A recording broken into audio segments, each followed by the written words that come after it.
Hi, Screen Junkies. I'm Roth Cornet, joined as always by Mr. Billy Business. And we're just business casual today. We're just hanging chilling on the out. couch. It's the weekend. We're talking about some business, hanging on the couch, having some drinks.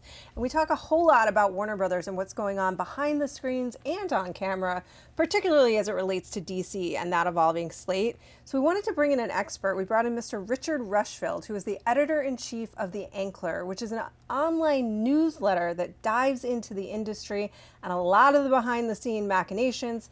He is an expert in this field. We initially just wanted to touch on the idea that it feels like there are some factions in Warner Brothers, and this is what he had to say.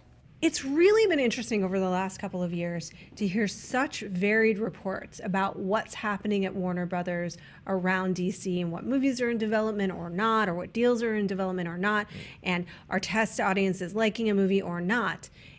And it starts to feel like there are just warring factions within Warner Brothers that are leaking stories to their various chosen sources in order to gain public opinion and sway public opinion to their point of view. Is that right? That's actually correct. You got to go. Warner Brothers has had kind of a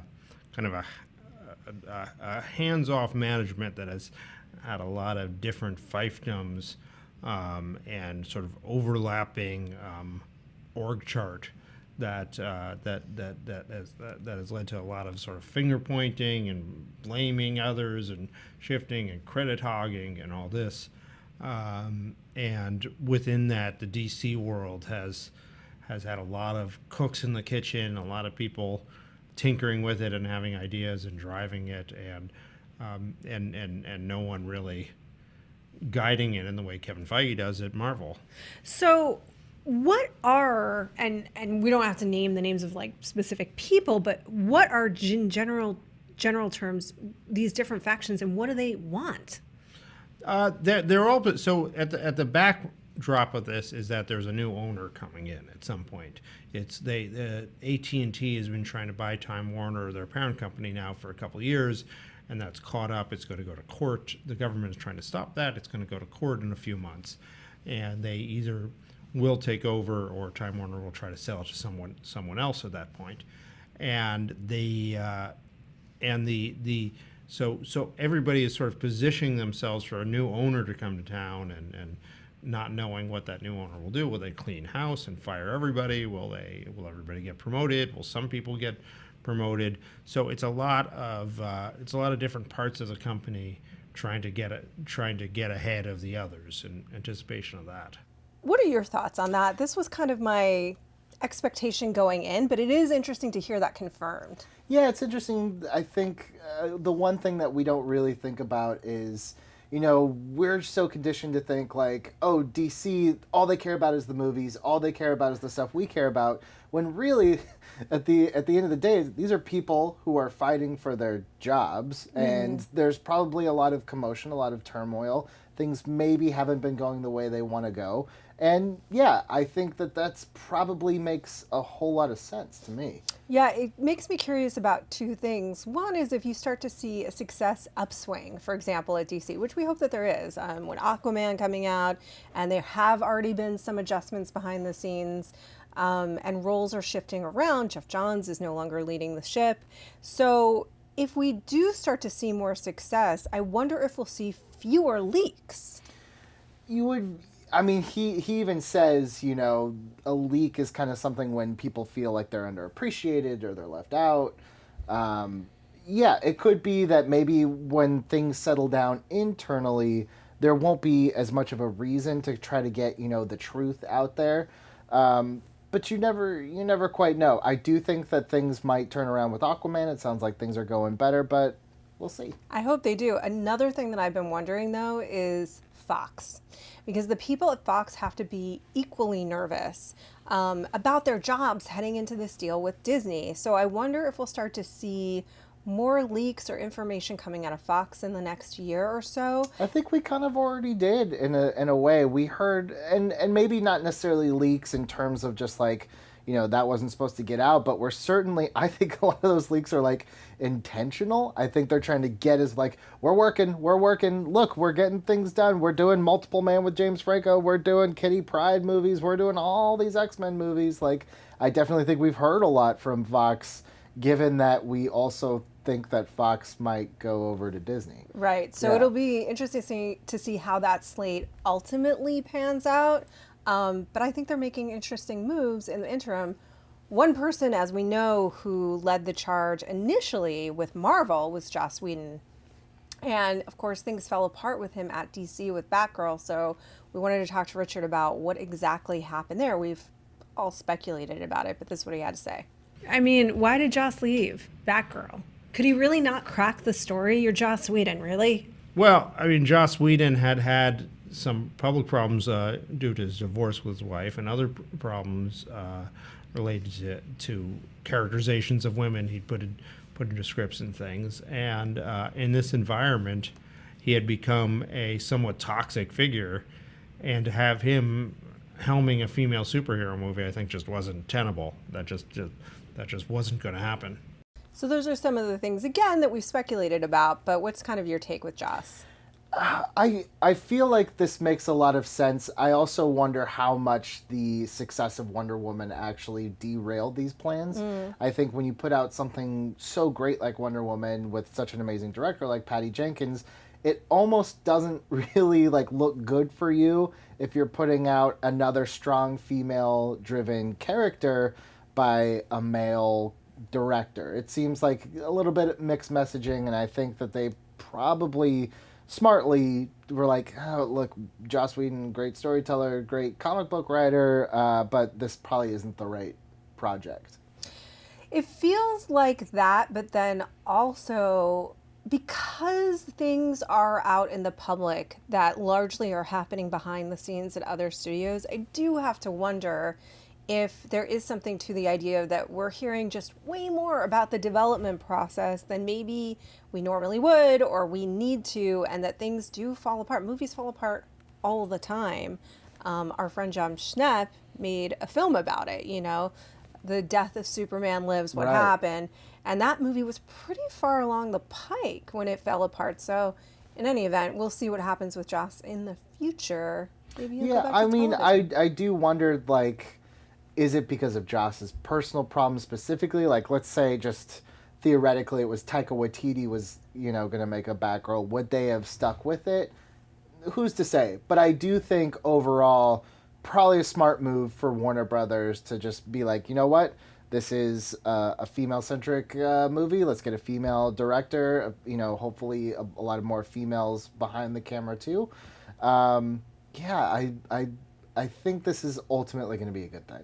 I also think we can't dismiss the impact of Justice League, right? So Justice League made money for Warner Brothers, certainly, but it wasn't as successful as they wanted it to be financially at all. They wanted it to make over $1 billion. And there was this switching of the directors, and I wonder if that played into it at all. Of course, we did want to talk to Richard about his take on what happened with Justice League. Here's what he had to say. Justice League was a sort of kind of full system failure from top to bottom. That production was plagued by so many rumors and the Marvel film. It's unfair to keep comparing it to Marvel, but there it is. So it's you don't have these rumors on the set of every single Marvel production. You don't and talks of reshoot. Even Wonder Woman, which has been DC's great success. The whole production, it was people were saying this is a fiasco, it's a disaster, it's a meltdown, it was all reshot, it was and even as they launched, they were having to respond to a lot of those questions, and it turned out sometimes a very messy production, a very problematic thing, can result in a really good movie. That might have been the case with Wonder Woman, but or it might have been those rumors were overstated, but it certainly, when you're trying to market and launch a campaign, constantly having to respond to that is rather. So it was a real full-fledged fiasco. On top of people had very mixed feelings about the result, and it felt like it had a Zack Snyder part and a Joss Whedon part that were cobbled together and it just did not feel like a cohesive film. And again, you just don't see those problems on Marvel films. So I think after that, there was just a sense that we've just got to clean the stables and start fresh here. This is kind of what audiences were perceiving about it, right? But it is notable that he mentions, there were similar rumors about problems on the set of Wonder Woman. Correct. And we know that. Right. But the interesting thing about movie making and the alchemy of movie making is that you can have a bad experience on set and make a good movie. Sure. Or you can have a chaotic experience on set and make a movie that's perhaps not as well received. So it's just that we're hearing about all of it. Yeah, I think if these rumors and, the rumor mill had been as prevalent, say, even back to 2008, I knew people that worked on the very first Iron Man movie, and I would talk to them, and at the time they're like, yeah, I don't know how this movie's going to turn out, because they're not really following a script. They're just kind of coming up with a lot of it. It could be great. It could be a mess. I think if that were to come out today, the headlines would just be like, Avengers movies, terrible, no one knows what's happening, things are in chaos. Yeah. So in the case of Wonder Woman, look, any project, especially such a big project like Wonder Woman, there's probably going to be times where there are problems and things have to be worked out and things didn't go as you planned them. I get it. With Justice League, it just so happened that A, they were all incredibly public, and B, there were just so many problems. There was, there's rumors, and you can take them or leave them, that Zack Snyder turned in a cut very early that was kind of all over the place. People were panicked. It does feel like, Joss Whedon, but also Zack Snyder touched this movie. Doesn't really cohesively flow sometimes. I get it, but I do think that just because a movie has problems, it doesn't mean that it could be bad. I just think, unfortunately for Justice League, it's kind of just wrong place, wrong time, too many of these problems. I think it's also a movie that feels like it is by committee. And a lot of movies end up feeling like they're by committee these days. Justice League had so much pressure on it, and kind of, in a way, unfair pressure, because there's this public perception of a real or unreal war between Marvel and DC.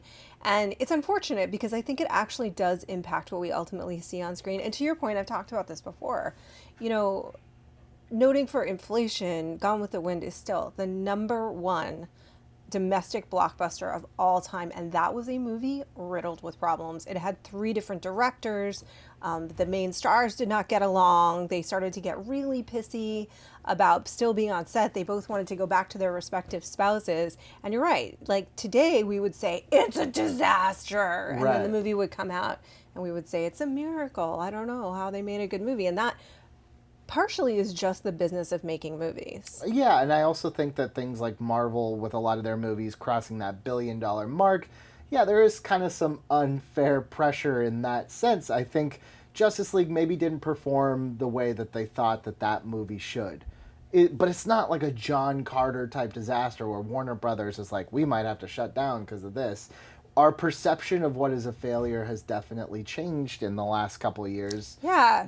Just because of monster hits kind of dominating the box office, and just because we read everything we can online and people will put out sensationalized headlines. And those expectations, I think, are also changing the industry, and in some good ways, but some not so good ways, in terms of these movies have such enormous budgets in the first place and such enormous marketing budgets. Right. They have to make so much money. We are seeing some interesting things with Logan, with Deadpool. When you just invest a little less, you can get a little more creative, and it's not so much by committing. Speaking of creative, we are hearing some creative things coming out of DC. Now, some people have questions about them, like the Joaquin Phoenix as the Joker Right. origin story, Batgirl, which is no longer, Nightwing, and so on. We wanted to talk to Richard a little bit about if that's just kind of par for the course in the studios. Are there things that are happening at Marvel that are just as wild? Like, is there somebody that wrote down on a board Iron Man featuring Russell Brand, but we just don't hear about it because they're not in crisis all the time? I think that Marvel, it is kind of back to, or DC, it is kind of back to the drawing board right now. And what people there tell me is that it's going to be very much about they're kind of taking a step back from like we have to have a grand unified universe with one vision around it, and I think they're just looking for individual films and stories to make. So within that, I think they're trying out all kinds of ideas, and I think they look at Marvel and how it's taken chances and gone in different directions, and see that you can't be too cookie cutter here, and that they're willing to try different things. So I think a lot of these rumors are probably things that genuinely someone's had a meeting about them. You know, people have a lot of meetings, and most meetings do not turn into movies, but I think they're open to all sorts of ideas now. I'm curious, why so much leaks out of there, though? I mean, that is the part that's so weird to me, because, like you said, these meetings happen all the time. Why are we all hearing about them? When things aren't going well, you have a lot of people talking like that. You don't get a lot of leaks from happy sets where people feel like they're working on something great and it's going well. But when people feel like they're not appreciated, when they're cut out, when there's mostly when there's other people who they feel are getting credit that they should get or are ruining it, that's when people start talking. And there's so much of that infighting at Warner's that it's led to a lot of this. I have to agree that focusing, and Dan Murrell talks about this all the time, that focusing on one movie at a time and making sure that movie is excellent is the right way to go. It seems like Occam's razor, make a good movie. But I think over the last 5 or 6 or 7 years, studios have felt this pressure to plan out 5-6 movies in advance, and I do think that's harmed a lot of them. Yeah, it's the dark universe theory of maybe don't announce everything right up front. I do think it's embarrassing. It is embarrassing. You kind of have a little egg on your face when you kind of go out there with bravado and say this is what we're doing, and then the first one's like, never mind, this is not what we're doing. I do think that... I think it's more like, never mind. Maybe we won't do that. I do think that it's, again, what we were talking about earlier, there's people out there that in Warner Brothers who probably don't know what their place is going forward with this whole AT&T thing. And when they're unhappy or they feel like they're not getting the credit for something, that's when things get out there. I personally feel like there's probably a ton of things on the drawing board over at Marvel, especially with this Fox deal. There has to be just the craziest, zaniest, What's your craziest pitch? I'm sure somewhere there is a whiteboard with every possible scenario of how to fit Hugh Jackman's Wolverine into Infinity War. Yeah. Without question. There's just maps of Wolverine. What scene he could fit into, how we could plug him in. I don't doubt that exists, but, I think there's such a tight ship over there and everyone knows their role and feels comfortable in their role that it's like, hey guys, let's keep it in-house. What does he say in The Godfather? Don't talk outside the family. Don't talk outside the family. Well, it's also like loose lips sink ships, and it's like if you're in a good situation, which Disney is, why would you want to sink that thing? But if you're in a situation that feels so precarious anyway, you're just hoping to get the message out there to some degree, like, oh, I knew that was a bad idea. I wanted to do this thing. You're almost like interviewing for your job ahead of time to some degree. Even though people are doing this anonymously, they still want their message out there in the press. Well, it definitely feels like there are two different camps that are trying to solidify their potential future place at Warner Brothers DC. There's the people that are like, we should just do a movie, whatever the idea is, forget about the universe. That's where the people where, I think where you're hearing the leaks of like Martin Scorsese, and for a while it was Leonardo DiCaprio, and now it's Joaquin Phoenix. I think there's those, and I think there's a different camp that's like Suicide Squad 2, a Jared Leto and Margot Robbie only movie, Gotham City Sirens, Batgirl, all that stuff. I think those are coming from the people that are like, I think that they just want this, and this is where I'm planting my flag. And then the other flag is like, no, we need to take DC this way. I think that's why it feels like, why am I hearing such radically different things? Yeah. Well, and then plus you have the actors camps, right? Because Margot Robbie was very involved in Gotham City Sirens, and her team, I'm sure, is pushing her and is pushing Harley. So everybody's got a different agenda at this point. I gotta say though that some of the ideas that are coming out, I personally find pretty interesting.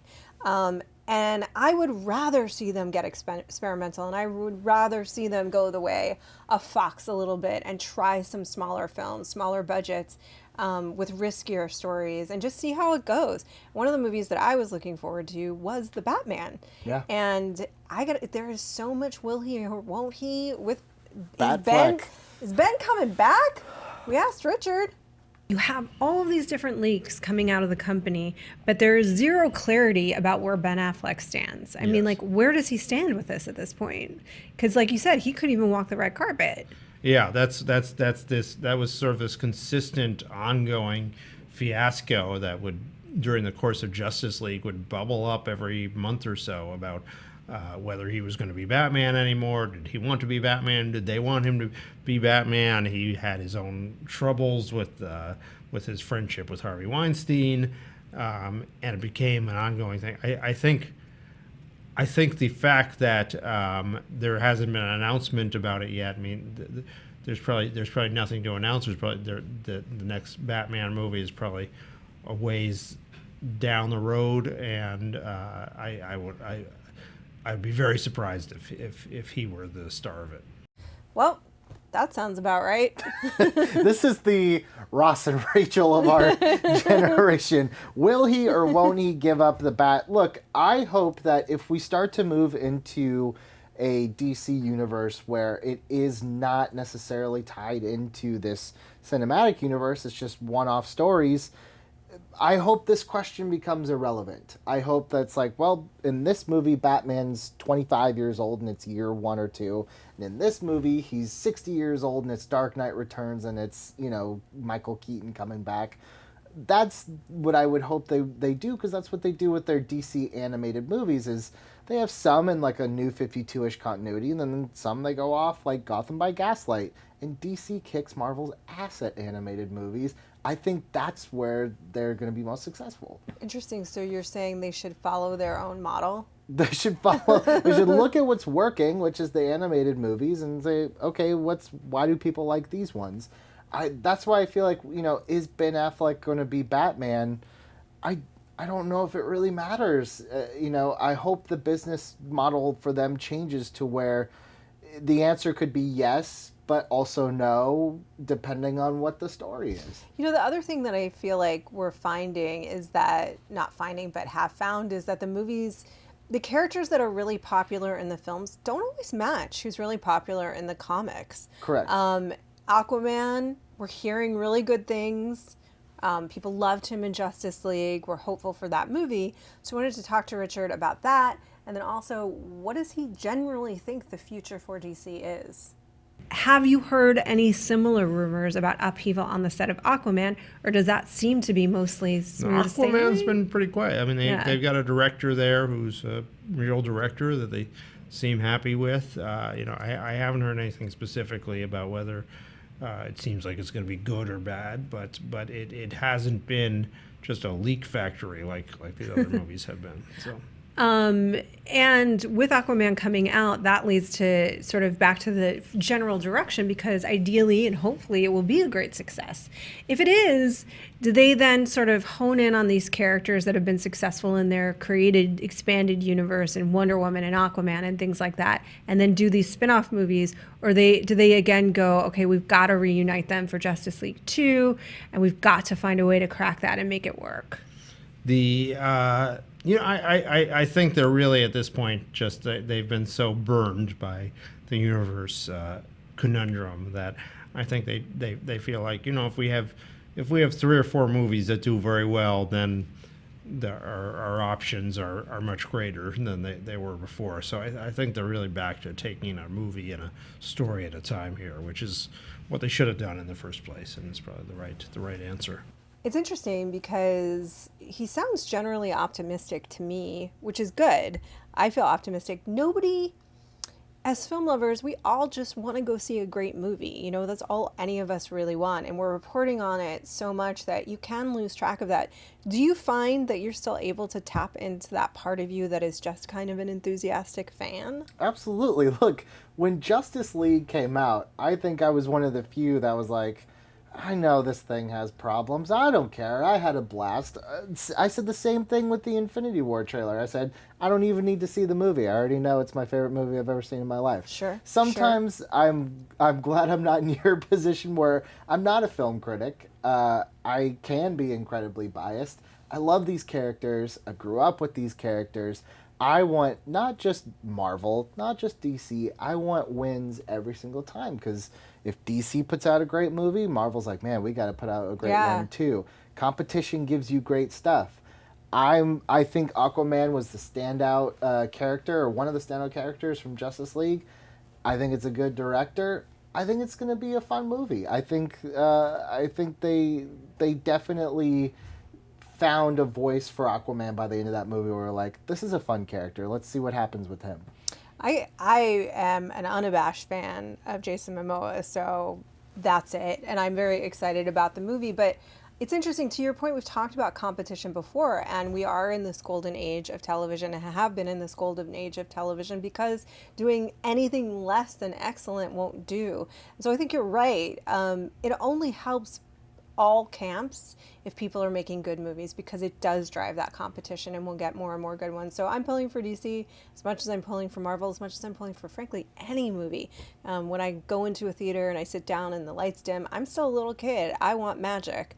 I don't know a person who sits down in the theater. It's like, well, grrr. this is already an F. You have to earn your A. Let's go. Well, I'm not going to lie to you. I do know a couple of critics who have that little chip. And I don't doubt that there are people who hate everything starting and you have to win them over. But I feel like it should be the other way around. Go in like, this is going to be the greatest day of my life, and then walk out disappointed if you are. But I do feel like that, there are problems with most movies. Most movies, even movies I love, have a couple problems. But if you go in just like, this is going to suck, of course those are going to be magnified times 1,000. I do feel personally like Justice League got a little bit of that. I think it just had a little bit of bad rub on it, and it was, plus the pressure, plus everything else going on behind the scenes. It's just like a perfect storm for that movie. But I think DC has proven, especially with Wonder Woman, like, we're not done yet. We're not, we may be down, but we're not down for the count. Slow your roll. Slow your roll. DC's not not going anywhere. They've got a library of amazing characters. I think they're going to start, hopefully some of these rumors that we've heard are true. Mm-hmm. Hopefully that we are going to start getting some interesting voices telling interesting DC stories, and I want to see them all. And you know what? I think we should enter every day of our lives with that same motto. It's going to be a great day. Prove me wrong. Don't. Actually, that's a challenge. Just, it's going to be a great day. Don't tempt the universe. Don't tempt the universe. We don't want that. Just, it's going to be a great day. And we hope that you're having a great day today and a wonderful weekend. We will be back on Monday. Thank you so much to Richard Rushfield. And you can go find his work on theankler.com if you want some inside scoops about the industry. It is really great stuff. He's an awesome writer, really smart material. If you're interested in movies, I would definitely recommend you check out The Ankler. Do it. Thank you, Richard. You're the best. Thank you, Billy. Yeah, let's go get some of those drinks. Let's get them drinks. It's Saturday, man. Yeah. My man.